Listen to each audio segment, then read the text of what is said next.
சரி, அமெரிக்காவோட ஜனாதிபதி யாரு? தெரியாது. இது கூட தெரியல. முதல்ல உலகத்து மேல கவனத்தை செலுத்து. சரிடி, பக்கத்து ஒரு பரிமளா யாருன்னு தெரியுமா? தெரியாது. அப்போ புருஷன் மேல கவனத்தை செலுத்து. இதுக்குதான் சோறு பொங்கும் போது தீய குறைக்கணும், கோபம் பொங்கும் போது வாயை குறைக்கணும்.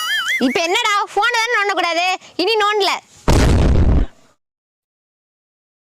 என்னடி இருட்ட போது இன்னும் ஓனரை காணோம்? வாயை திறக்கிறா பாத்தியா அந்த வச்சு குச்சி?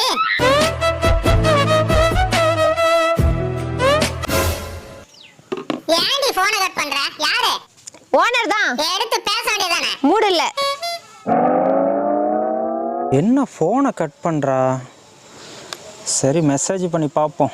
நான் வர லேட் ஆகும், இன்னைக்கு நைட்டு கருவாட்டு குழம்பு சமைச்சு வச்சிரு. என்னடி மெசேஜ்?